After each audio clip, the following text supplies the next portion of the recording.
जय श्री कृष्ण दंडवत प्रणाम। श्री दत्तात्रेय आश्रम सेवा भक्ति मार्ग मेरठ से आज फिर आपके समक्ष एक ईश्वरीय लीला लेकर ईश्वरीय दान और सहायता।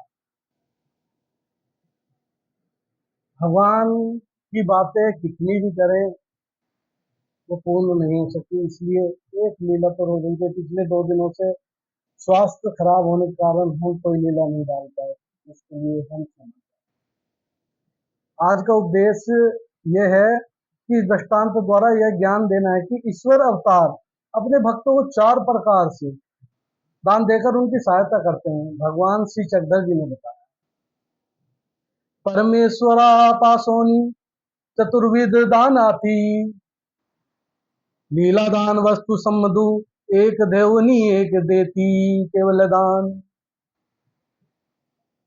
इसका अर्थ है परमेश्वर अपने भक्तों को 4 प्रकार से दान देते हैं।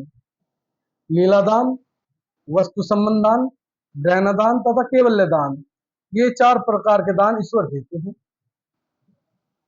इसी के उसमें एक लीला संबंध आती है, वो ये है, एक बार माता हे गोई भगवान श्री चक्रधर जी के दर्शनार्थ आई। दर्शन प्रणाम करके श्री चरणों में नमस्कार करके उनके सम्मुख बैठ गई। भगवान श्री चक्रधर जी ने उन्हें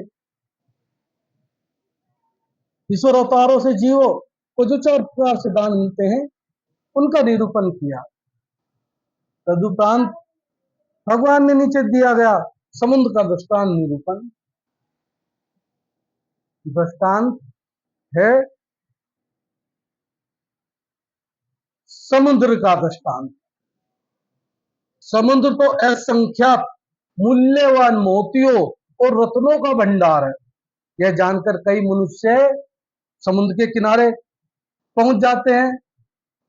कुछ थोड़ा सा प्रयत्न करके कोड़ियां प्राप्त करते हैं और संतुष्ट हो जाते हैं। कुछ थोड़ा और अधिक प्रयत्न करके समुद्र के थोड़ा अंदर जाते हैं और जाकर कुछ मोतियां प्राप्त करके संतुष्ट हो जाते हैं, तथा अधिक प्रसन्नता और संतुष्टि को प्राप्त होते हैं, मोती मिलते ही। परंतु जो अपने पर्यंत में अपनी मेहनत में कोई कमी नहीं छोड़ते, वे परिश्रम करके समुद्र के अंदर जाकर जो समुद्र के अंदर छुपे रत्नों की खोज कर लेते हैं और सबसे अधिक प्रसन्नता तथा संतुष्टि का अनुभव करते हैं। नाशवान और बिकाऊ कोड़ियों और मोतियों से जो संतुष्ट होने वाले लोग हैं ना, वो शीघ्र उनके बिक जाने पर फिर दरिद्रता का सामना करते हैं, क्योंकि कोड़िया और मोती तो जल्दी बिक गए, कब तक चलेंगे। परंतु अमूल्य रत्नों को प्राप्त करने वाले उन रत्नों को कभी खोते नहीं है, क्योंकि वे अमूल्य हैं।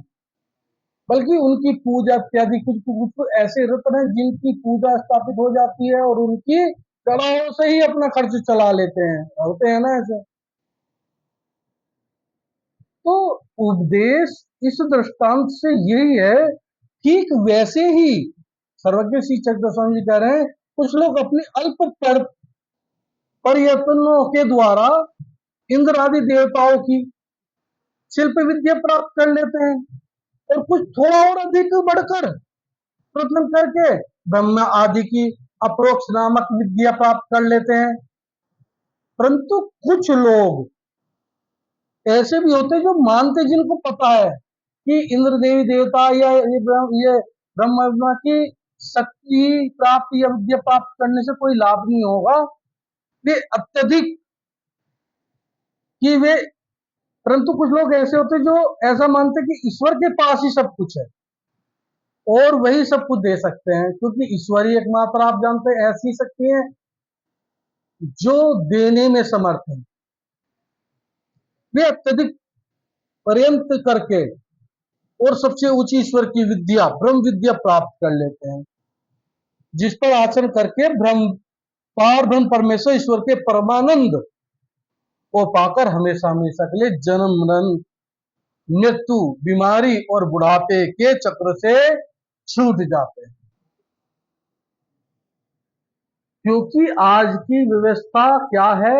आज की व्यवस्था ये है, शीघ्र फल चाहिए, शीघ्र, अति शीघ्र। आज पूजा करी और उसका फल बस आज ही मिल जाए। लेकिन व्यक्ति ये नहीं जानता, देवता फल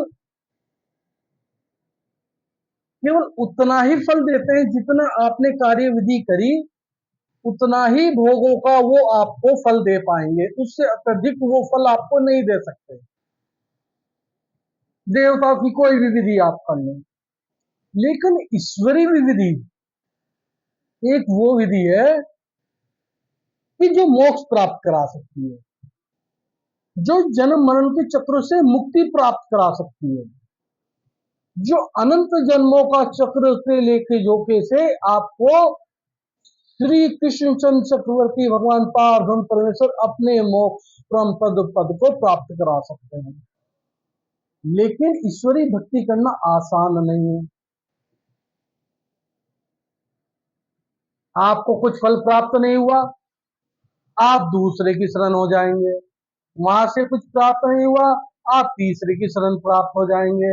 वहां से कुछ नहीं हुआ, आप चौथे। आप सारी उम्र जिंदगी भर ऐसे ही भटकते भटकते भटकते अपना जीवन व्यर्थ कर देंगे और फिर इस जन्म मन के चक्र में फिर वो ऐसे ही बाधित हो जाएंगे, भोग योनियों में पड़ जाएंगे। हैं? अरे ज्ञान उठाओ, ये भगवत गीता के मार्ग पे चलो, क्योंकि स्वयं पार्वती परमेश्वर कह रहे हैं, तू मेरी शरण आ, मैं तुझे मुक्ति प्राप्त करा दूंगा। अरे जब आपको पता है कि ईश्वर आपको मुक्ति प्राप्त करा सकते हैं, मोक्ष प्राप्त करा सकते हैं, जन्म मन के चक्र से मुक्ति प्राप्त करा सकते हैं, इधर उधर क्यों भटक रहे हो? ईश्वरी भक्ति करें, ईश्वरी सिमरन करें। इस दृष्टांत का अगला भाग हम अगली वीडियो में बनाएंगे। जय श्री कृष्ण, दंडवत प्रणाम।